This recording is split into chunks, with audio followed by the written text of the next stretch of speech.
자, 안녕하십니까. 하이퍼립입니다. 자, 올해 수능 참 여러 가지 어려웠죠. 수능이 항상 어려워도 문제고 수능이 쉬워도 문제예요. 제일 중요한 건 내가 과연 수능을 잘 보느냐 이 부분인데, 현재 가채점 결과만으로는 내가 실제 수능을 잘 봤는지 잘 못 봤는지를 알 수가 없죠. 실제 수능 성적이 발표되어야만 내 점수가 몇 점인지, 이 점수가 과연 경쟁력이 있는 점수인지, 또 이 점수로는 상향이 가능한지, 또 상향 지원이 불가능한지 등을 종합적으로 고려해야 되기 때문에 지금 몇 개를 틀렸다, 표준 점수 몇 점이다 만으로 잘 봤다 못 봤다를 평가하기는 좀 어려워요. 자, 수능 성적이 이제 발표가 되어지면 본격적으로 이제 입시의 시작이라고 말씀을 드릴 수가 있고요. 자, 하이퍼리뷰에서는 오늘부터 추가 합격 로직 강의를 시작을 합니다. 자, 강의를 들으시는 분들은 필기도구를 준비하셔가지고 지금서부터 제가 말씀을 드리는 내용을 하나하나 정리해 나가시면 도움이 될 것 같고, 아마 강의는 작년도 기준으로 볼 때 한 10개 강의에서 12개 정도의 강의가 될 거라고 말씀을 드릴 수가 있습니다. 이런 강의의 필요성을 제가 좀 말씀을 드리겠지만, 작년에도 보면 많은 분들이 이제 제가 말씀을 드렸었던 내용들을 노트로 직접 적어서 그걸 가지고 직접 상담을 오시고, 이런 분들 보면서 느끼는 점들은, 전에도 말씀을 드렸지만 공부를 하는 것은 학생들의 몫이라고 한다면 결국 대학을 보내는 것은 부모의 몫이다. 부모의 노력이 가장 필요하고 그 노력이 결과로 이루어지는 게 바로 정시 입시라고 생각을 합니다. 자, 이번 시간에는 첫 번째 시간으로 점수 편차에 대해서 설명을 좀 드려보려고 해요. 점수 편차라고 하면 과연 어느 대학의 점수가 452점이라고 하면 과연 452점인 것인가? 자, 상위 합격생 70%의 등급 컷과 마지막 합격자의 점수의 간격은 과연 얼마나 벌어질 수 있을까? 이 점에 대해서 설명을 드리는 점수 편차에 대해서 설명을 드리도록 하겠습니다. 자, 첫 번째 보시는 차트는 2025학년도 가채점 결과, 2024년도 실채점 결과를 기반으로 한 표준 점수를 지금 보고 계십니다. 이걸 통해서 우리가 알 수 있는 점들은 작년 국어 영역이 만점이 150점이었고, 그 다음에 올해 국어 영역의 점수가 138점이기 때문에 무려 전년도 대비 12점이나 만점 구간이 하락한 거고요. 그 다음에 2등급은 133점, 131점이기 때문에 2점의 간격이 벌어지고 있고, 그리고 2등급으로 가면서는 오히려 올해의 점수가 더 높죠. 결국은 뭐냐면 올해는 어떤 현상이 벌어질 수밖에 없냐면, 국어 영역을 봤었을 때는 전년도보다 난이도가 하락하게 되어지면서 1등급과 만점과 2등급 내의 구간이 과밀될 가능성이 높아요. 그렇죠? 왜냐하면 전년도는 2등급과 1등급 만점의 간격이 길게 확장이 되어졌다면, 올해는 2등급, 1등급 만점의 간격이 축소되어지기 때문에 결국 점수, 하나의 표준 점수당 누적되는 학생의 숫자가 과밀될 수밖에 없죠.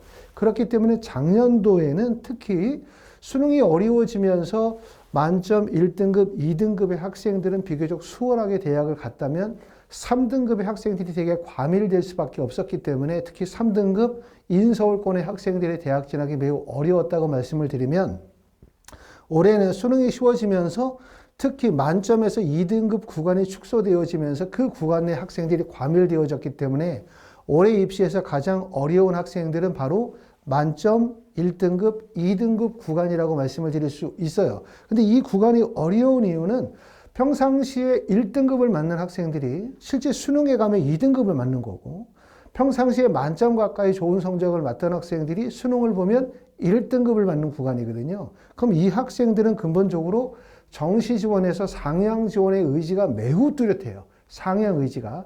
차라리 성적이 낮은 학생들은 본인의 성적을 받아들이고 체념하면서 난 더 이상 재수 안 할 거니까 내 성적에 맞춰서 대학 갈 거야 라고 하지만, 1등급, 2등급권에 속해 있는 학생들이 본인 성적에 대한 만족도가 제일 떨어져요. 이러다 보니까 이 학생들이 적극적 상향 의지를 보일 가능성이 높지만 그 구간이 과밀되어져 있기 때문에 입시에 실패할 가능성이 상당히 높다.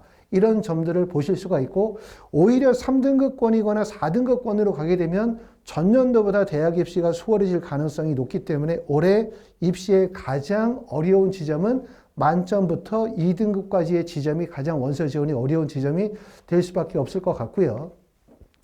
수학도 마찬가지죠. 전년도 대비 만점이 지금 보시는 것처럼 148점, 그 다음에 올해는 143점 정도로 보기 때문에 국어 영역에 비해서 표점의 하락은 크지 않지만 5점 정도 하락이 되어졌고 1등급도 전년도 대비 하락이 되어졌고 2등급 가면서는 점수의 폭이 줄어요.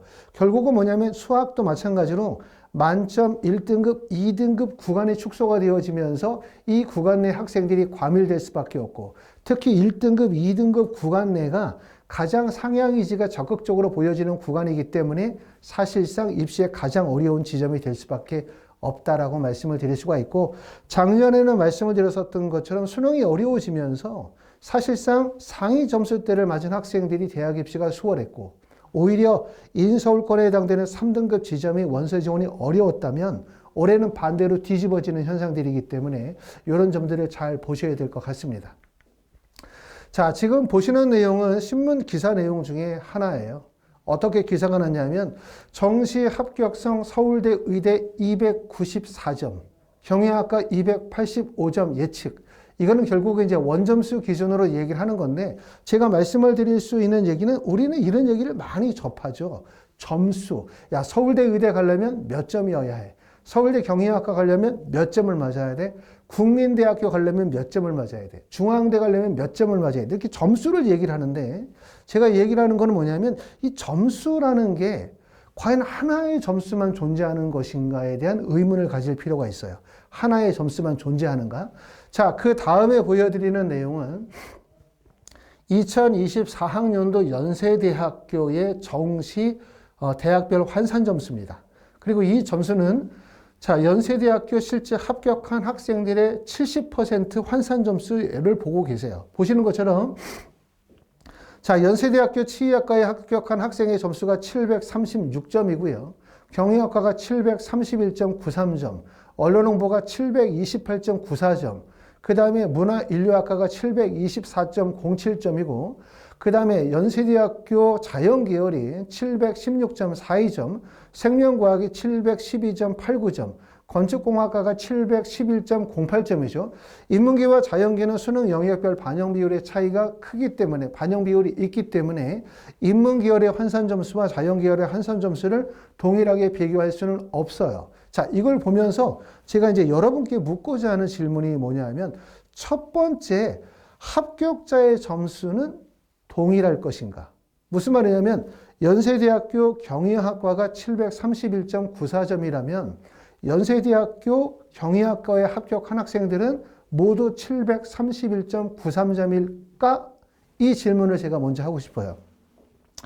자, 제가 이제 컨설팅을 진행을 한 지가 본격적으로 한 10년 좀 넘는 기간 동안에 추가 합격 컨설팅을 계속 진행을 했는데 추가 합격 컨설팅을 진행하게 된 이유는 예전에 이런 거랬죠. 예전에는 입시 기관에서 가채점 기준을 통해서 입시의 자료들을 발표하고 설명을 하면 어느 대학 몇 점으로 대학 갈 거야. 아마 이 영상을 보시는 분들 중에서 부모님들 중에서는 학교 선생님이나 아니면 입시 상담을 통해서 너 몇 점이니까 어느 대학 가. 그냥 배치표만 보고 원서를 썼었던 시대들이 있을 거예요. 그때는 우리는 뭘 생각을 했냐면 그 배치표에 나와 있는 점수가 실제 맞는 점수구나. 배치표가 만약에 713점인데 내가 712점이면 이건 상향이니까 이건 못 붙는 거야. 그렇죠? 713점인데 내가 715점이면 이건 안정지원이야. 라는 기준에서 생각하고 원서를 썼을 거예요. 그런데 가만히 생각을 하니까 이게 과연 입시기관에서 이야기하는 배치표의 점수 또 대학별 합격생의 환산 점수라고 하는 게 정말 맞을까? 이거보다 점수가 더 낮게 떨어지지도 않을까? 라는 의구심을 갖기 시작했죠, 제가. 그러면서 그때 추가 합격이라는 컨설팅을 진행을 했는데 그 당시만 하더라도 거의 모든 입시기관에서는 추합에 대해서 얘기하지 않았어요. 우리 입시기관에서 얘기하는 자료가 맞는 거야.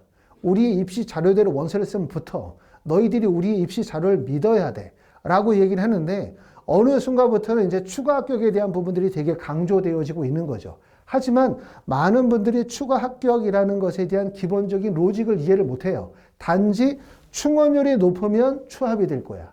전년도에 충원율이 높게 돌았으니까 추합이 될 거야. 라는 식의 생각들을 하게 되거든요. 하지만 전혀 그렇지 않다.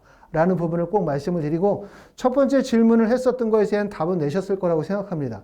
모든 합격자의 점수는 동일할까? 그럴 수 없겠죠. 예를 들어서 어떤 한 학과의 모집 인원이 30명이라면 그 중에 최초 합격자, 그 다음에 70%, 마지막 합격자의 점수의 간격은 벌어질 수밖에 없기 때문에 연세대학교 경영학과의 70% 컷이 731점이라면 상위 점수는 740점도 있겠지만 하위 점수는 720점도 되겠구나. 그러면 결국은 70%와 마지막 합격자의 점수, 그 다음에 최초 합격자와 마지막 합격자의 점수의 간격을 생각하면 정말 엄청나게 벌어지겠구나라는 생각을 할 수가 있어요. 자, 그러면 과연 이런 생각을 또 해보죠. 그러면 연세대학교 경영학과에 합격한 마지막 합격자의 점수는 얼마일까? 이건 상상을 하셔야 돼요.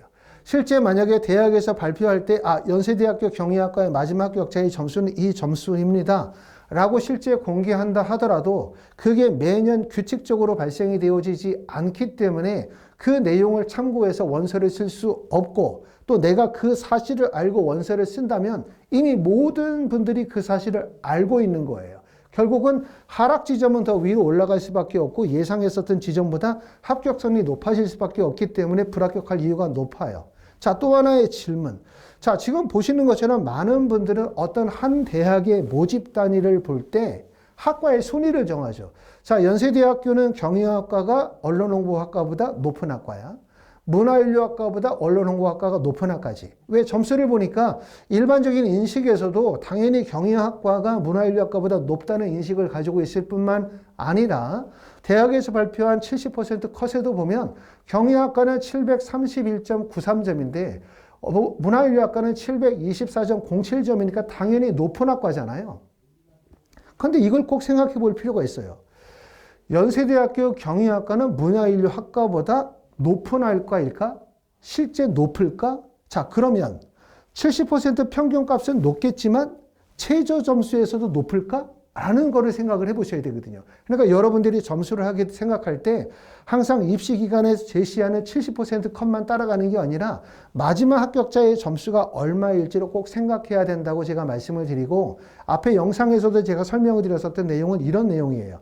우리가 수능 성적이 발표되고 나면 또 수능 시험을 보고 나면 모든 분들은 나의 성적을 온라인에다가 성적을 대입하고 내 점수로 갈 수 있는 대학이 어딘지 찾을 거고, 그럼 내 점수에서 가능한 점수를 찾게 되고 합격 가능성을 추측하고, 이러다 보면 결국은 뭐냐면 숫자만 계속 따라다니는 거죠. 숫자를. 실제 내 바로 앞에 있는 숫자만을 따라다 보면 멀리 시야를 두고 보지 못하고 결국 내 근거리만 계속해서 보게 돼요. 이렇게 근거리를 보다 보면 어떤 문제가 발생이 되냐면 다른 학생의 뒤를 항상 따라다니는 거죠. 무조건. 내 앞에는 항상 다른 학생들이 밀려있고 누적이 될 수밖에 없고 그 학생들이 합격을 해야만 내가 합격할 수 있다라는 거예요.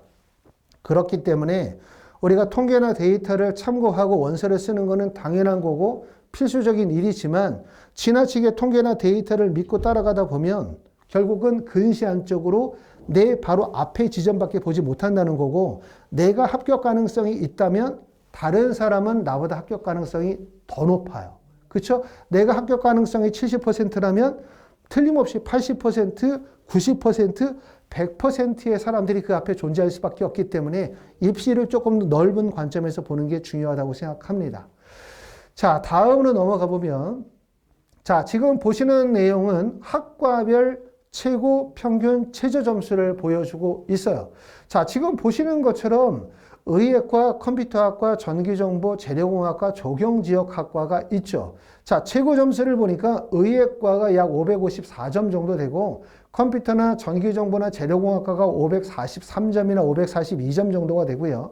그 다음에 조경지역이 530점대의 점수를 보여주고 이거는 우리의 인식과 다르지 않아요. 일반적으로 의예과가 제일 높은 학과고 컴퓨터나 전기정보나 재료가 동일한 학과고 그 다음에 조경지역이 낮은 학과겠지라고 생각하지만 제일 끝 지점에 보면 최저 점수를 봐요. 최저 점수를 보면은 지금 보시는 것처럼 조경지역 학과보다 최저 점수가 낮은 학과가 컴퓨터공학과예요.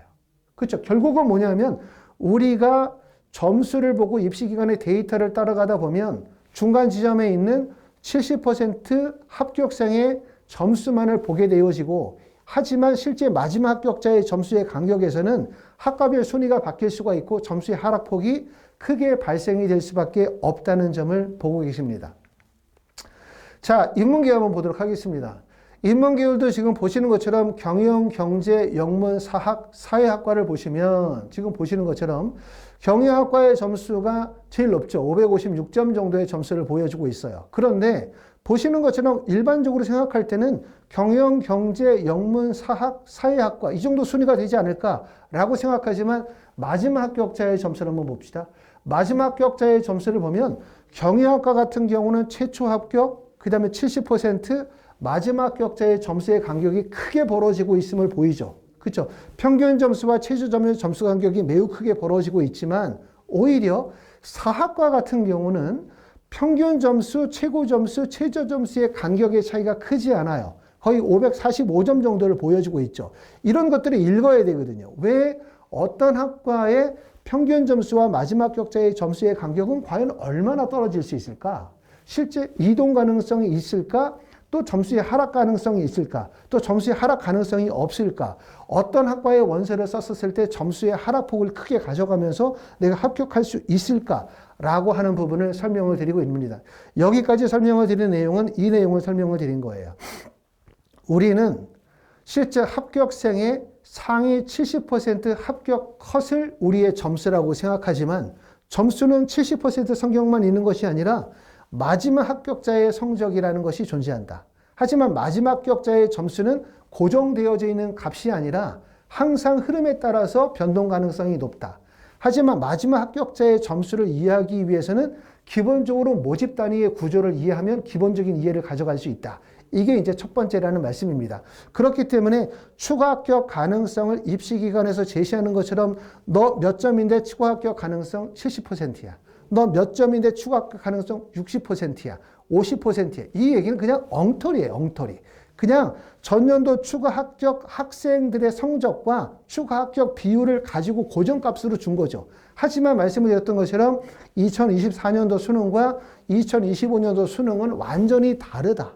완전히 다르다. 왜? 첫 번째는 가나다 군이동이 발생이 됐고, 그 다음에 두 번째는 수능 영역별 반영 비율의 변동이 생겼고, 세 번째는 무학과 등 모집 인원과 모집 학과의 신설이 발생이 되어졌고, 그 다음에 네 번째는 의대 정원이 정시에서 300명 이상이 늘었어요. 이게 상위권에도 크다는 영향을 미칠 수밖에 없기 때문에 전년도 데이터를 그대로 믿으면서 원서를 쓰는 게 가장 실패할 가능성이 높다고 말씀을 드렸기 때문에 구조를 이해합시다.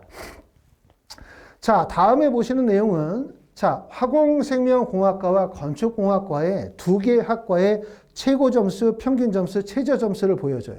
자, 건축학과는 화공학과보다 낮은 학과일까? 이거에 대한 질문을 하겠습니다. 건축학과는 화공생명학과보다 낮은 학과입니까? 자, 그러면 최저 점수는 평균 점수에서는 보시는 것처럼 건축학과가 화공생명보다 점수가 낮죠. 화공생명은 527.57점이고 건축학과는 523.33점이기 때문에 평균 점수로 봤었을 때는 화공생명보다 건축학과가 낮은 학과라는 건 맞아요. 하지만 여기 보시는 것처럼 마지막 합격자의 점수를 보면 건축학과는 최고 점수, 평균 점수, 최저 점수의 점수의 간격이 크지 않죠. 525점, 523점, 522점이에요.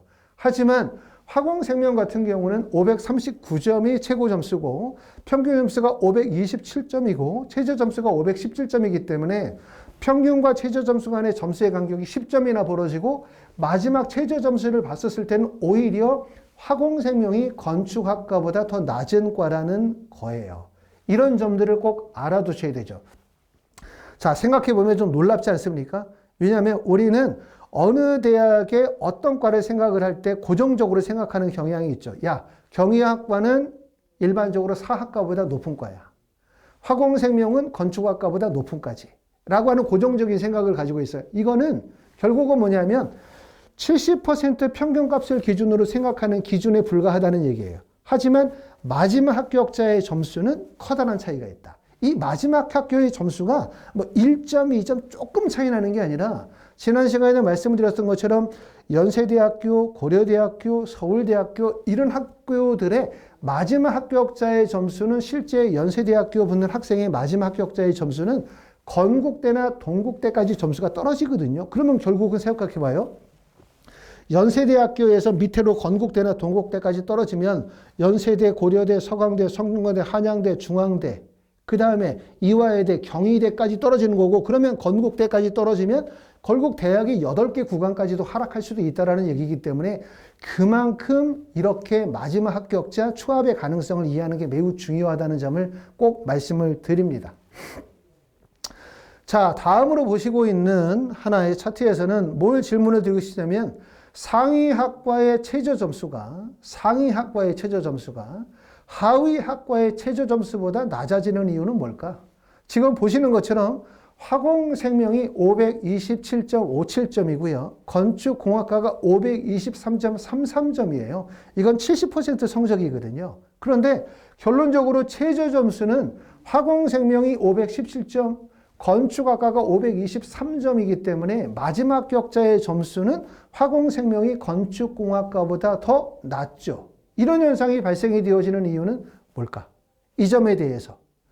자, 지금 보시는 것처럼 하나의 네모를 뭐라고 설명을 드리냐면 모집단이라고 말해요. 모집단이라고 하는 거는 어느 한 대학의 전체 학과가 있겠죠. 자연계열이라고 하면 제일 상위 학과가 의예과, 치의예과, 약학과가 있고 뭐 전기정보, 컴퓨터 등등의 학과부터 시작해서 제일 마지막으로 가면 일반적으로 뭐 건축이라든가 생명과학이나 바이오 같은 학과들이 있을 거란 말이에요. 이 전체를 하나의 모집단이라고 말씀을 드릴 수가 있고 모든 대학의 모집단위는 지금 보시는 것처럼 세 개의 구조로 구성이 되어져 있어요. 첫 번째는 아웃 구간이 있어요. 가장 모집 단위의 상위 구간을 아웃 구간이라고 하고 모집 단위의 중간 지점을 트랜스퍼, 좌우 군이동이 발생이 될 수 있는 트랜스퍼 구간이라고 하고 가장 마지막 구간은 인 구간이라고 얘기를 해요. 이 구간을 잘 이해를 해야 돼. 모든 대학의 모집 단위는 아웃, 트랜스퍼, 인 구간이 있다. 자, 아웃 구간의 원서를 쓰는 학생들은 어떤 학생들이냐면 이 대학을 목표로 삼는 학생들이 아니에요. 예를 들어서 이 대학이 성균관대라고 가정을 하자. 성균관대학교의 가장 높은 학과의 원서를 쓴다? 그 얘기는 무슨 얘기냐면 성균관대의 목적이 있는 것이 아니라 성균관대에서 연세대나 고려대로 이동을 목적으로 삼고 있다는 쪽이기 때문에 이 학생들은 상위대학에 합격만 한다면 반드시 이동을 해요. 반드시 이동. 이걸 말하고 있는 거고 그 다음에 가장 하위 구간의 인 구간은 어떤 구간이냐면 성균관대로 유입되는 구간이거든요. 유입되는 구간. 성균관대로 유입된다는 얘기는 성균관대를 예를 들어서 나군이라고 한다면 가군의 성균관대에서 이동하거나 가군의 한양대에서 이동할 가능성이 높은 지점으로 보는 거죠. 유입 지점은 학생들이 항상 밀릴 수밖에 없어요. 과밀될 수밖에 없고 문과인 경우에는 일방향으로 움직이지만 자연계열 같은 경우는 대학 선택에 따라서는 위로 학과 선택에 따라서는 밑으로 양방향으로 이동할 수 있는 게 자연계가 가지고 있는 특징이라고 말씀을 드릴 수가 있고 트랜스퍼 구간이라고 하는 것은 좌우 군이동이 발생이 될 수 있는 구간이에요. 결국 학과 선택에 따라서 좌우로 이동할 수 있는 가능성이 높은데 많은 입시 사이트에서 추가 합격 가능성 그러면 무조건 아웃 구간을 얘기하죠. 왜? 충원율이 제일 높은 구간이 바로 상향, 가장 꼭대기 지점이거든요. 가장 점수대가 높은 구간이 실제로 상위대학으로 이동할 가능성이 높기 때문에 이 길을 대부분 다 충원율이 높은 지점이야. 너 추가 합격하고 싶어? 그럼 연세대학교 전기전자 써. 추가 합격 쓰고 싶어? 그럼 어느 대학교 어떤 과를 써. 이렇게 상향 학과를 찝어주는데 이런 학과들은 실제 추합이 벌어지기 어려워요. 이건 나중에 제가 자세히 설명을 드릴게요. 충원율이 높다고 해서 추가 합격 가능성이 높아지는 것이 절대로 아니라는 점을 꼭 말씀을 좀 드리고 싶습니다. 이 구간을 이해를 해야 되는데 지금 보시는 차트에서 왜 건축공학과는 마지막 합격자의 점수의 하락폭이 적고 화공생명은 점수의 하락폭이 크냐? 그 이유는 첫 번째 모집 단위의 하위 학과는 좌우에서 유입되는 지점이기 때문에 학생들이 밀집이 되어져 있어요. 밀집이 되어져 있기 때문에 점수의 하락폭이 발생이 될 수 없어요. 하지만 화공생명의 원서를 쓰는 학생들은 상위대학으로 빠져나갈 수 있는 점수의 경쟁력을 가지고 있고 이 구간이 바로 아웃 구간이죠. 이 학생들이 상위대학에 붙으면 이동해서 빠져나가겠죠. 하지만 하위 구간에서 유입은 불가능해요. 모집 단위 내에 상향 지원은 불가능하다. 이 점을 꼭 알아두셔야 돼요.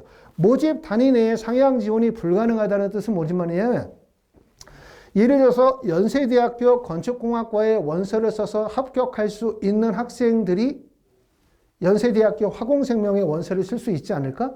라는 생각을 할 수 있죠. 야, 연세대학교 영문과에 원서를 쓸 수 있는 학생들이 연세대학교의 경영학과 원서를 쓸 수 있지 않을까? 또 이화여대는 어떨까? 세종대는 어떨까? 국민대는 어떨까? 가천대는 어떨까? 자, 중간에 있는 학과나 하위 학과에 원서를 쓸 수 있는 학생들이 상향으로 원서를 쓸 수 있겠지? 라고 생각하지만 꼭 적어두세요. 모집 단위 내에 상향 지원은 불가능하다.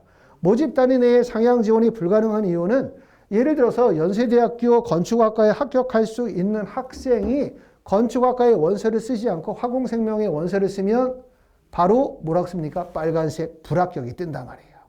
정시 원서 지원에서 제일 중요하고 제일 우리가 꼭 알아야 되는 점은 뭐냐면 모든 사람들이 하나의 데이터를 보고 있다. 그 하나의 데이터는 결국은 각 기관에서 데이터를 각자 각색하고 편집하고 데이터를 다르게 가져가긴 하지만 기본적으로 대학에서 대교협에서 나온 자료를 활용하는 거거든요. 결국은 모든 사람이 하나의 데이터를 보게 되어져 있고 그 데이터를 보면서 믿게 돼 있으면 결국 데이터에서 너는 불합격, 합격 가능성이 없어 라고 하면 아무도 원서를 쓰지 않아요. 아무도. 이게 바로 정시 지원이 가지고 있는 가장 큰 특징이고 우리는 이걸 잘 이해를 해야 돼요. 이용을 해야 되고 모든 사람들이 하나의 데이터를 보고 있고 그걸 믿고 따라간다는 점이에요. 맹목적으로. 그리고 데이터에서 안 된다고 하면 절대 아무도 원서를 못 써요. 그렇죠? 그러니까 우리는 그런 지점을 생각을 해야 되는 거고 그렇기 때문에 결국 모집 단위 내에 상향이 지원이 불가능한 이유는 연세대 건축학과에 원서를 쓸 수 있는 학생이 화공생명에 쓰면 불합격이라고 뜰 거고 두 번째, 실제 거기를 썼다가 떨어지면 연세대학교 떨어지고 그 밑으로 추락을 하는 거죠. 그렇죠? 생각을 해봐요. 연세대학교 건축학과 붙을래? 아니면 중앙대 붙을래? 이런 가정이라고 한다면 연세대학교 무조건 붙고봐야 되죠.